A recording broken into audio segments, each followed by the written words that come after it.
संतान के रूप में कौन आता है? पूर्व जन्म के कर्मों से ही हमें इस जन्म में माता पिता, भाई बहन, पति पत्नी, प्रेमिका, मित्र शत्रु, सगे संबंधी इत्यादि संसार के जितने भी रिश्ते नाते हैं सब मिलते हैं, क्योंकि इन सबको हमें या तो कुछ देना होता है या इनसे कुछ लेना होता है। वैसे ही संतान के रूप में हमारा कोई पूर्व जन्म का संबंधी ही आकर जन्म लेता है, जिसे शास्त्रों में 4 प्रकार का बताया गया है। 1. अरणानुबंध पुत्र। पूर्व जन्म का कोई ऐसा जीव जिससे आपने ऋण लिया हो या उसका किसी भी प्रकार से धन नष्ट किया हो, वह आपके घर में संतान बनकर जन्म लेगा। वह अपना धन बीमारी में या व्यर्थ के कार्यों में तब तक नष्ट करेगा जब तक उसका पूरा हिसाब न हो जाए। 2. शत्रुपुत्र। पूर्व जन्म का कोई दुश्मन आपसे बदला लेने के लिए आपके घर में संतान बनकर आएगा। बड़ा होने पर वह माता पिता से मारपीट, झगड़ा करेगा या उन्हें सारी जिंदगी किसी न किसी प्रकार से सताता ही रहेगा।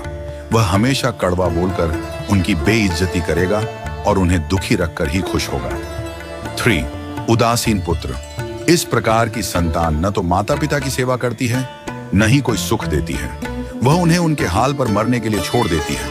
विवाह होने पर यह माता पिता से अलग हो जाते हैं और उनकी चिंता नहीं करते। 4. सेवक पुत्र। पूर्व जन्म में यदि आपने किसी की खूब सेवा की है तो वह अपनी की हुई सेवा का ऋण उतारने के लिए आपकी सेवा करने के लिए पुत्र बनकर आता है। जो बोया है वही तो काटोगे।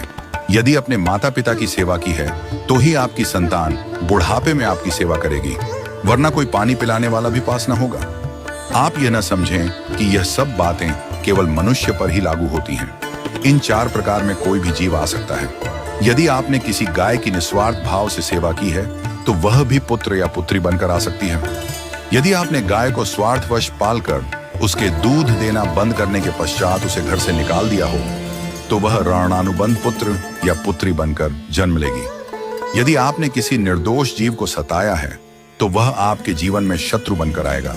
इसलिए जीवन में कभी किसी का बुरा न करें, क्योंकि प्रकृति का नियम है कि आप जो भी करोगे उसे वह आपको इस जन्म में या अगले जन्म में 100 गुना वापस करके देगी।